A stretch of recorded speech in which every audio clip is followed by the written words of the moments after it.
ایک پیالی گوشت۔ بیٹا یہ ایک پیالی گوشت جمال موچی کو دے آؤ۔ ابا جان کا حکم سن کر میں حیران ہوا۔ اس وقت میری عمر 12 سال تھی اور میں 6ٹھی جماعت میں پڑھتا تھا۔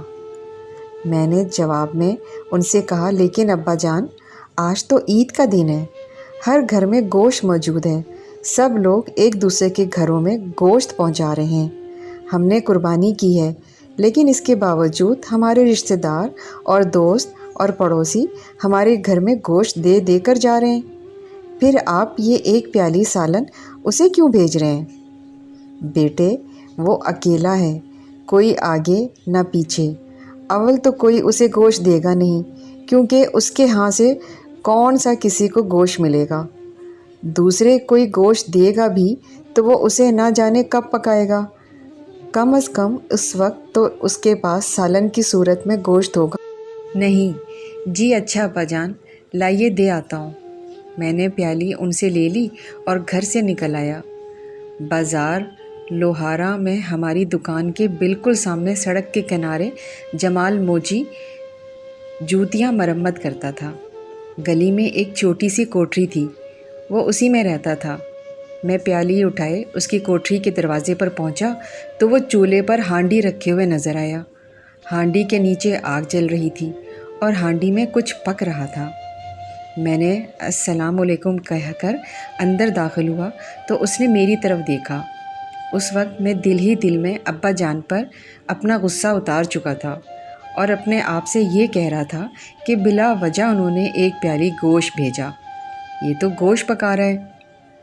آؤ بیٹا، جمال نے فوراً کہا۔ کیا پکا رہے ہیں جمال چاچا؟ بازار کے سب بچے اور بڑے اسے جمال چاچا کہتے تھے۔ بس بیٹا، پکانا کیا ہے، مسور کی دال پکا رہا ہوں۔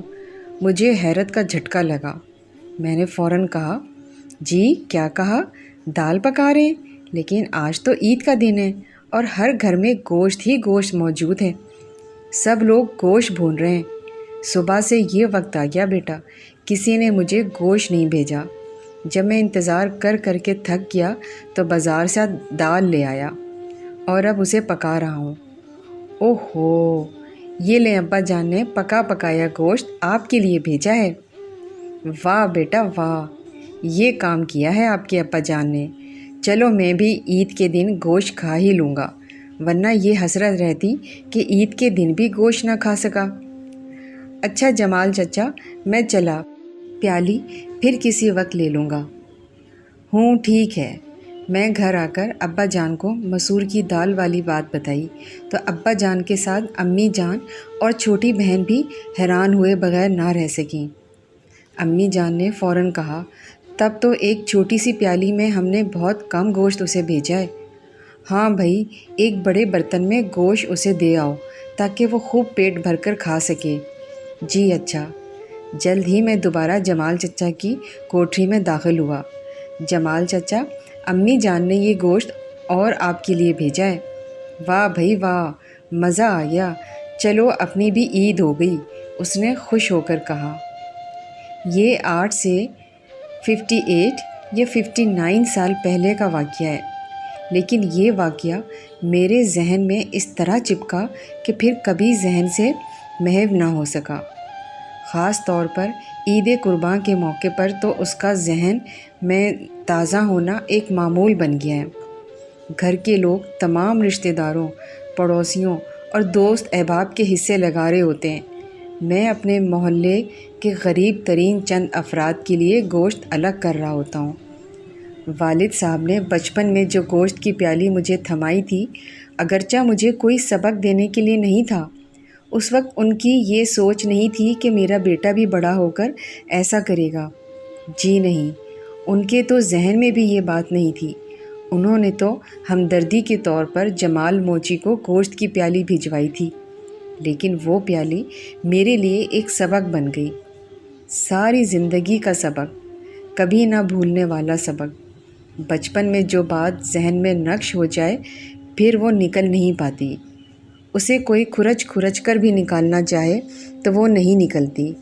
بس وہی پیالی آج بھی میرے دماغ میں موجود ہے اور آج میں محسوس کرتا ہوں بچوں کو تربیت دینے کا یہ ایک بہترین طریقہ ہے، ورنہ آج کے دور میں فریجوں نے تو دوسروں کا احساس ہی غصب کر لیا ہے۔ پہلے ہم یہ سوچ لیتے تھے کہ فلاں غریب کو گوشت پہنچا دو، فلاں رشتہ دار کو پہنچا دو، اتنا گوشت کہاں رکھیں گے، خراب ہو جائے گا، سڑ جائے گا، اس سے کہیں بہتر ہے دوسروں کو دے دو، وہ کھا تو لیں گے، گوشت کسی کے کام تو آ جائے گا۔ اب یہ سوچ فریجوں کی مہربانیوں سے اڑن چھو ہو گئی ہے۔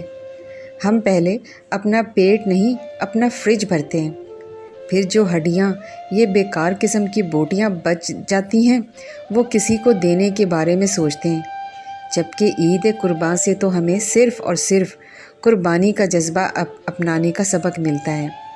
ہم نے آج یہ سبق بھلا دیا ہے۔ اس کے ازالے کے لیے اور آئندہ آنے والی نسل کی تربیت کے لیے آپ سب ایک ایک پیالی گوشت اپنے بچوں کے ہاتھوں ضرور کسی غریب کو بھجوانا شروع کر دیں۔ اس سے اچھے نتائج نہ بھی نکلیں، برے تو نکلنے سے رہے۔ بہت نکلے میرے ارماں، پھر بھی کم نکلے۔